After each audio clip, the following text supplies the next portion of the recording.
New Twitch drops this weekend. Yeah, there's a couple of things. So there's 2 tournaments this weekend. One is being run by Vincent, and the other one is being run by Iron Mace. Vincent is a duos tournament that is comprised of a bunch of Dark and Darker content creators that I'm going to be casting along with him and a Noogie. And then Iron Mace is going to be doing Dungeon Rivals, which is going to be 2 Dark and Darker content creators and then 1 like larger streamer, non-primary Dark and Darker content creator. So you're going to have like Anthony Kongfan and Sequisha, Blueprint, a bunch of dudes. Markstrom's going to be on one of the teams. That should actually be pretty interesting. I'm casting that one on Saturday with Vincent and Sobad. So both of those should be a good time. I like Vincent's poster. He asked us like who we wanted to be, or asked each of us what we wanted to be like in the poster. And Ken was just like the basic wizard, frock wizard hat, just throwing it down. And I went with the Robe of Darkness, Cowl of Darkness, the whole darkness set. So,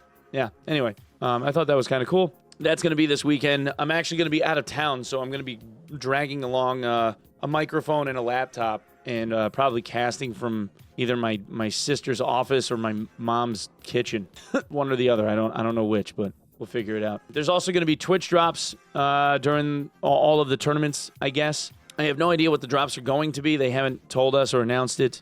They just announced that there's going to be drops. Anyway, onto the patch notes. So they fixed a bunch of issues with Rogue, Warlock, Fighter, the Ghost King not targeting the right stuff. Fixed an issue where White Shark could repeatedly use only one attack pattern. So it looks like they fixed the issue where he like lunges and then kind of like trails off for a second, and then lunges and then trails off for a second and lunges, because it never ever gave you an opportunity to counter. So maybe, that got fixed. Fixed an issue where the Ancient Stingray's attack patterns could disappear into walls. So it looks like they fixed the Stingray's bubbles, so that's good. Fixed an issue in the ruins of Forgotten Castle Inferno where bombs could become trapped in the metal bars in the Painful Steps module up on top. I guess that's good too. Pretty much straightforward. Fixed an issue where the weapon damage of Hazeblade was lower than intended. So it looks like Hazeblades are on the come up. Stonks, baby. Halloween event begins. Jack-o'-lantern quest. So that means candy corn's going to start showing up in chests again and on mob drops. New cosmetics are being released, so new Halloween shit.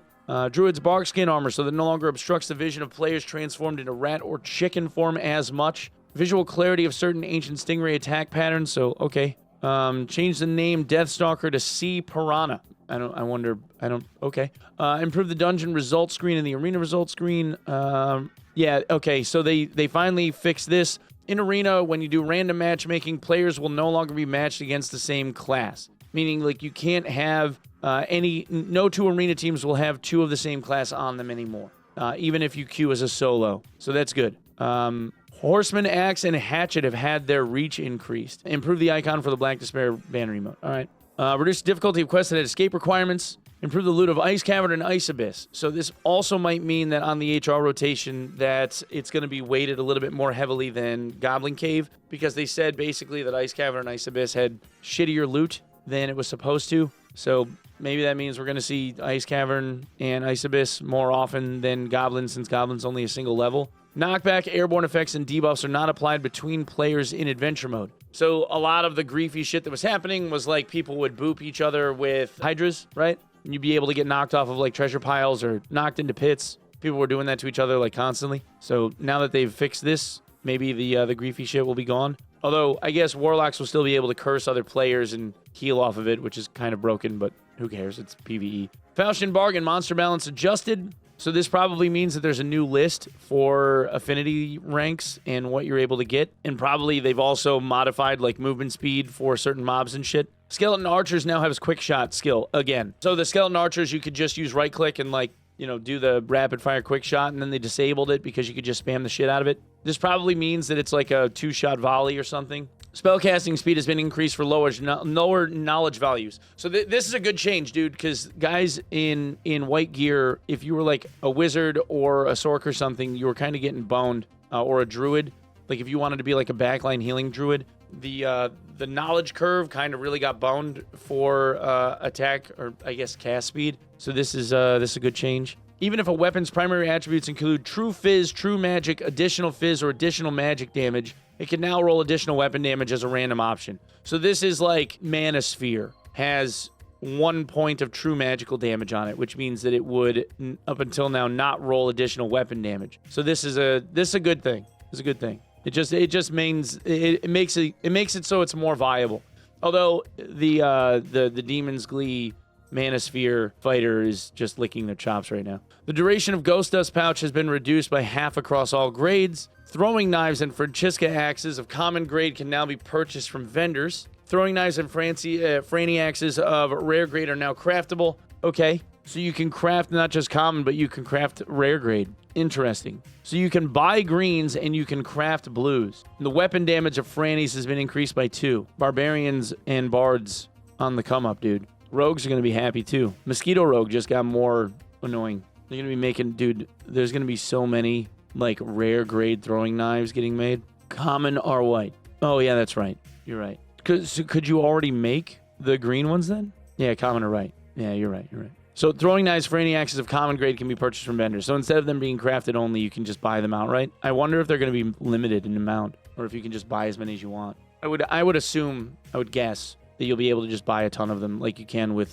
campfires. This might be an unlock though. Although this late in the game, most people I think that are still playing it probably have white quality shit from Weaponsmith unlocked anyway. For Warlock, the health recovery effect of Immortal Lament now also applies to Life Drain. That is actually massive. That is actually huge because this doubles the rate of heal for the damage that Life Drain is doing. If you are a Dark Offering Warlock, this is what you want. You want to do Immortal Lament, and you want to do Hydra Life Drain, and you want to Life Drain the Hydra, because this will give you crazy buff up time. Because when you trigger Immortal Lament, like you drink a potion, you end up using, like debuffing yourself down to, I don't know, whatever you'd have left, like 10% health, and by the time that you cast Hydra and Life Drain, you'll be below the 5%. You'll trigger Lament on the Life Drain cast, and then you would get like, shit, I don't even know, depending on your spell damage, you'd probably be healing for like 30, 35, something like that, HP per tick for the first couple of ticks. That would actually be ridiculous. You'd be back to full health in like no time.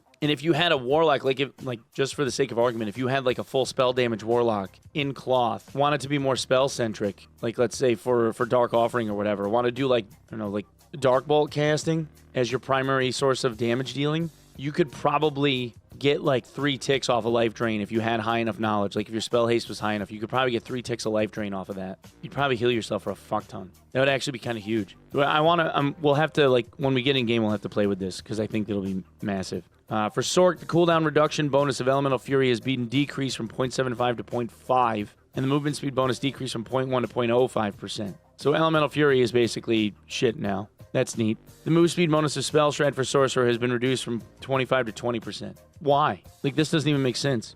This is only while casting. They were that hard to catch, huh? Halloween-themed lantern and new cosmetics to really immerse you in the new ship graveyard map. Numerous bug fixes, balance updates, improved loot, blah, blah, blah, blah, blah. Oh, yeah, and the extended 2 hours. All right, I mean, I guess, like, for Sork kiting, if you're trying to be a sorcerer and you're kiting the shit ton out of people, if you're kiting people a lot, like, the Sork changes make sense. I love this. This bullet point for Warlock is massive because it just gave him another option. It makes Dark Offering Warlock so much more viable. This for Hydra Life Drain is going to be ridiculous. That is going to be a crazy change. And basically, it makes it so like if you want to be like the melee get in your face like Darklock with plate and all, this more or less removes, I don't know, half the reliance on potions and bandages that you had. It like cut the potion and bandage like cost for that spec in half at least. If you decide to run like Hydra Life Drain, you won't be able to do it for like, you know, if you were running box spec. But if you wanted to do casting, like Hydra Life Drain just kind of became a staple for Dark Offering. I think that's pretty massive. I don't think you would see Lament in a build otherwise, honestly, because like Lament doesn't really jive all that much for curses unless, I don't know, you're trying to do something wonky. All right, yeah. So anyway, patch notes. We did it. Yay.